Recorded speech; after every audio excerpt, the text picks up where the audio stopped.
اللہ کی ذات پر بھروسہ کرتے ہوئے ہمیں پورے اعتماد کے ساتھ ایک تو دعوت کا کام کرنا چاہیے، اپنے دین کو عام کرنے کا کام کرنا چاہیے، اپنے سماج کی اصلاح کرنی چاہیے اور معاشی لحاظ سے، تعلیمی لحاظ سے، سیاسی لحاظ سے مضبوط بنانے کی کوشش کرنی چاہیے اور ہمیں برادران وطن سے اپنے تعلقات کو زیادہ سے زیادہ استوار کرنا چاہیے تاکہ غلط فہمیاں دور ہوں اور نفرت کی دیواریں جو قائم کی جا رہی ہیں ان دیواروں کو گرایا جا سکے۔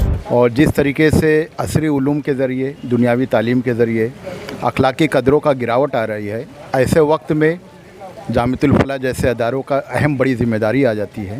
اور جامعۃ الفلاح میں کوئی مسلکی تعصب نہیں اور الحمدللہ ہر مسلک کے بچے وہاں پوری آزادی کے ساتھ وہاں تعلیم حاصل کرتے ہیں۔ یہی جامعۃ الفلاح کی امتیازی خصوصیت ہے کہ وہاں مسلکی تعصب بالکل نہیں پایا جاتا ہے۔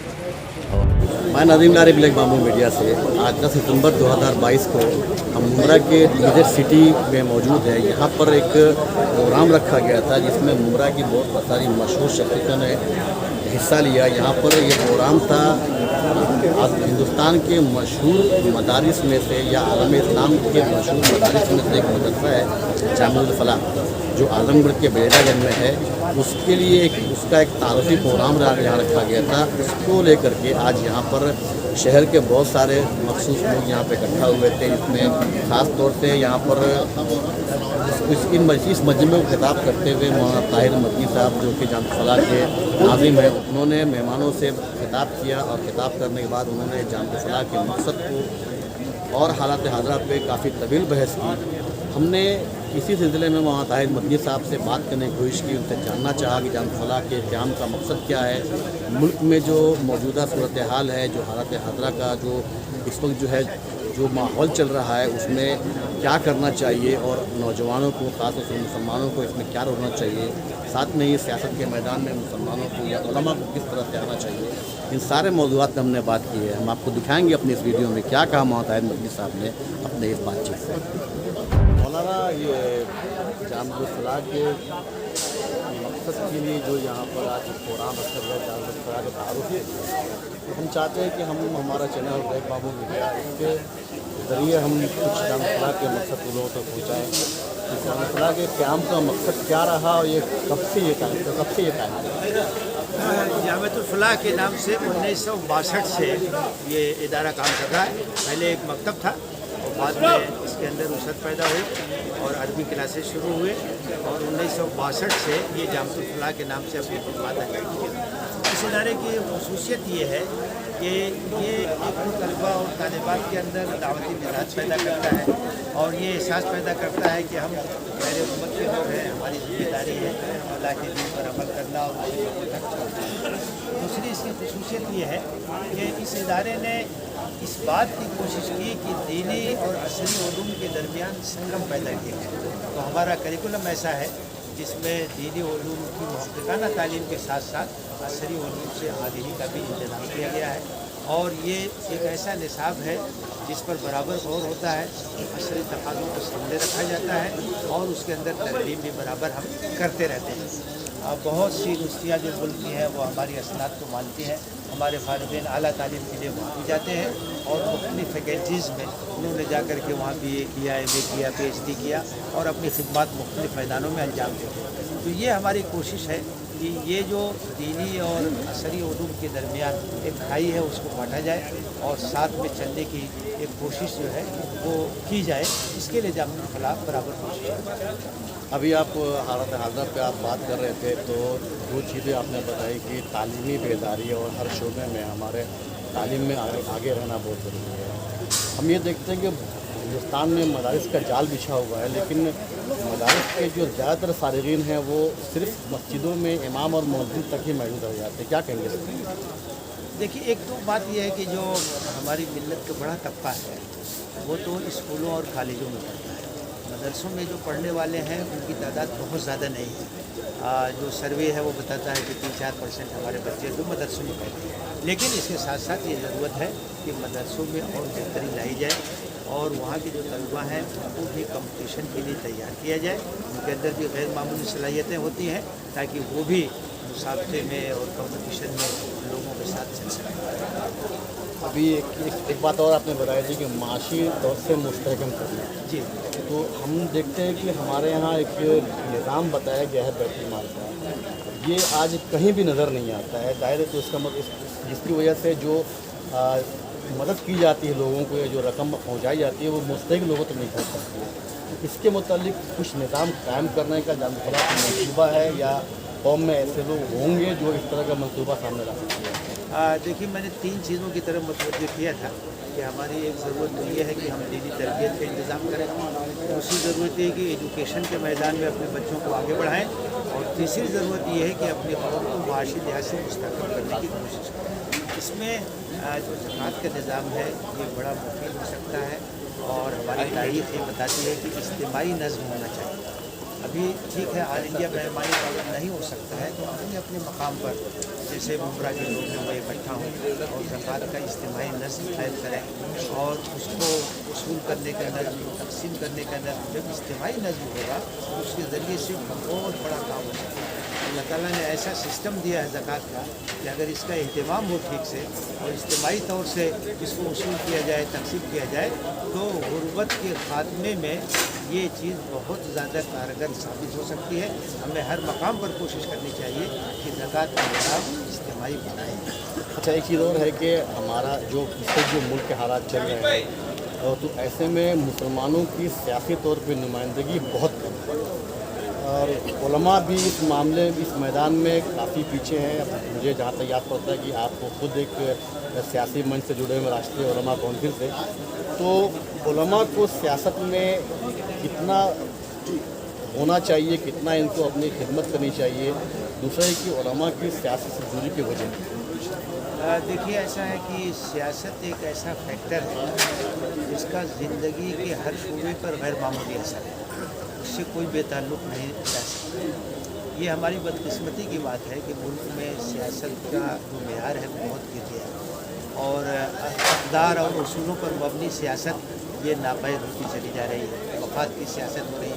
तो ऐसे में इस बात की ज़िम्मेदारी है मुसलमानों की कि वो मुल्क के अंदर इस बात को मुतारफ़ कराएँ कि उसूलों की बुनियाद पर सियासत कैसे हो सकती है, वैल्यूज़ की बुनियाद पर सियासत कैसे हो सकती है, ईमानदारी के साथ सियासत कैसे हो सकती है। ईमानदार लोग अगर सियासत में आएंगे तो जाहिर है कि उसके ज़रिए से मुल्क का भला होगा, समाज का भला होगा और कौम की खिदमत होगी। तो इसमें उलमा आमतौर से इससे दूर इसलिए हैं कि सियासत का जो मैदान है वो बड़ा गंदा हो गया है। तो लोग जानते हैं कि वहाँ जाना एक बदनामी का एक ज़रिया है, उससे दूरी अख्तियार करते हैं। हम लोगों ने कोशिश की, हालात ऐसे थे आजमगढ़ के 2008 और 2009 में कि राष्ट्रीय उलमा काउंसिल का विरोध हुआ और मैं उसका जनरल सेक्रेटरी रहा। काफ़ी हम लोगों ने कोशिश की सियासी लिहाज से तैयारी पैदा करने की, लेकिन इधर मेरी सेहत ठीक नहीं रहती थी तो मैं अमली सियासत से अलग हो गया। लेकिन जहाँ तक रहनुमाई की बात है, किसी मसले में राय देने की बात है, कि वो मैं करता रहता हूँ। इस मैदान को खाली नहीं छोड़ना चाहिए, इसलिए कि अच्छे लोग अगर नहीं आएंगे इस मैदान में तो फिर जो लोग हैं वही सियासत करते रहेंगे और उसके नताइज सब लोग भुगतते रहेंगे। ईमानदार लोगों को, अच्छे लोगों को होना चाहिए ताकि वो समाज की सही मानव में सेवा कर सकें और उसे खिदमत कर सकें। मुल्क के नौजवानों के लिए, ख़ासतौर से मुसलमानों के लिए क्या पैगाम है? देखिए, मुसलमानों के लिए मेरा पैगाम ये है कि हालात से कभी घबराना नहीं चाहिए, मायूस नहीं होना चाहिए। हम अल्लाह पर भरोसा करने वाले लोग हैं, अल्लाह की ज़ात पर भरोसा करते हुए हमें पूरे एतमाद के साथ एक तो दावत का काम करना चाहिए, अपने दीन को आम करने का काम करना चाहिए, अपने समाज की इस्लाह करनी चाहिए और माशी लिहाज से, तालीमी लिहाज से, सियासी लिहाज से मजबूत बनाने की कोशिश करनी चाहिए। और हमें बिरादरान वतन से अपने ताल्लुकात को ज़्यादा से ज़्यादा उसवार करना चाहिए ताकि गलतफहमियाँ दूर हों और नफ़रत की दीवारें जो कायम की जा रही हैं उन दीवारों को गिराया जा सके। रवाबित न होने की वजह से बहुत सी गलतफहमियाँ जन्म लेती हैं। हमारा हर सतह पर रब्ता होना चाहिए, उठना बैठना होना चाहिए और उसके ज़रिए से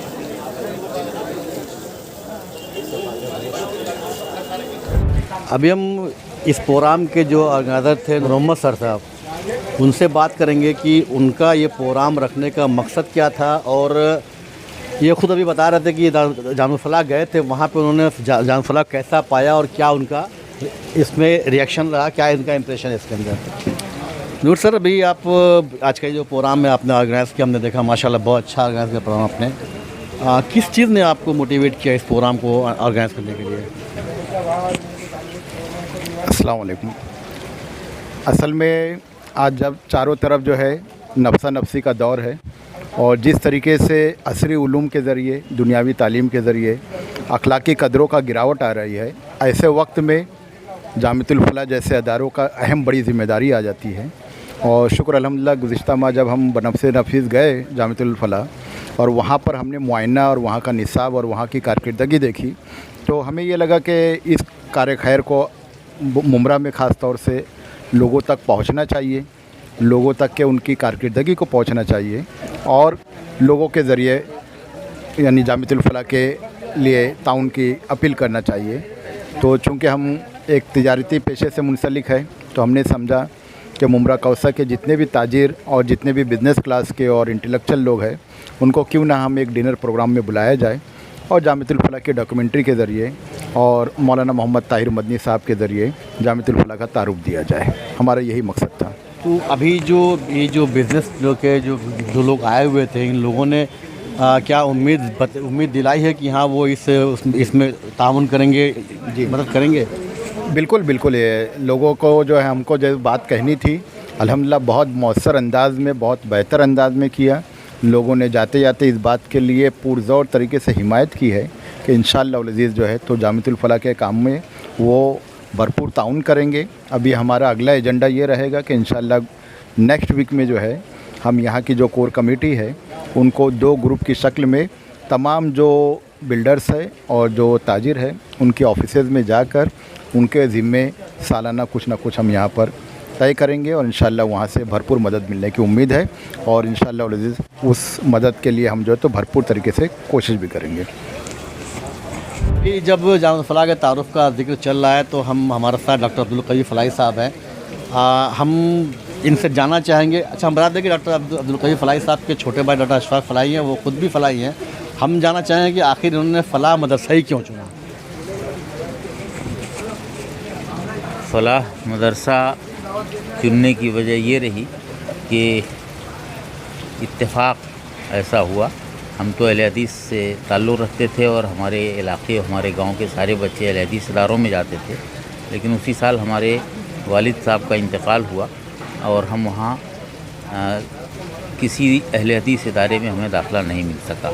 हमारे चचा मरहूम सिराजुल हक साहब थे और उनके ताल्लुकात जमात इस्लामी के लोगों से कलकत्ता में थे और उनसे मशवरा करके उन्होंने हमें जामिअतुल फलाह भेजा। इस तरह हम लोग जामिअतुल फलाह में आमतौर से जो मदारिस का निज़ाम है उसमें एक ही मसलक के बहुत सारे लोग जब होते हैं तो जो दूसरे मसलक के लोग हैं वो उनके साथ इम्तियाज़ बढ़ता जाता है। तो क्या जामिअतुल फलाह में आपके साथ ऐसा हुआ?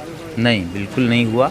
जामिअतुल फलाह में कोई मसलकी तासुब नहीं और अल्हम्दुलिल्लाह हर मसलक के बच्चे वहाँ पूरी आज़ादी के साथ वहाँ तालीम हासिल करते हैं। यही जामिअतुल फलाह की इम्तियाज़ी ख़ुसूसियत है कि वहाँ मसलकी तासुब बिल्कुल नहीं पाया जाता है। और अल्हम्दुलिल्लाह जब हमारा दौर था जामिअतुल फलाह में तब तो बहुत छोटा सा इदारा था और अब अल्हम्दुलिल्लाह जामिअतुल फलाह बहुत बड़ी एक यूनिवर्सिटी बन चुकी है। जामिअतुल फलाह की हैसियत एक यूनिवर्सिटी की हो चुकी है। मुख्तलिफ़ शोबजात है अलग अलग, जैसा कि डॉक्यूमेंट्री में आपने देखा यहाँ पर, और नाज़िम साहब ने उसका भरपूर तरीक़े से तारुफ भी कराया और अब वहाँ के फ़ारिग़ीन अल्हम्दुलिल्लाह न सिर्फ हिंदुस्तान बल्कि पूरी दुनिया में फैले हुए हैं और मुख्तलिफ़ शोबों में, और जहाँ हैं अल्हम्दुलिल्लाह काफ़ी कामयाब हुए। वहाँ का निसाब तालीम जो है वो इस तरह मुरतब हुआ है जो दीनी और दुनियावी असरी उलूम दोनों का जो है वो मुरक्कब है और इसी वजह से वहाँ तमाम शोबाजात में अल्हम्दुलिल्लाह जिस सूबे में भी जहाँ जिस यूनिवर्सिटी में गए बच्चे वहाँ से फारिग होकर के उन्होंने अपना एक इम्तियाज़ी मकाम पैदा किया। यहाँ अंजुमन भी है, हम लोग उस अंजुमन के जुड़े हुए हैं। बम्बई यूनिट का मैं सेक्रेटरी हूँ और मिलजुल करके ये सारा काम, आज का जो प्रोग्राम है वो उसी के ताल्लुक़ से हुआ।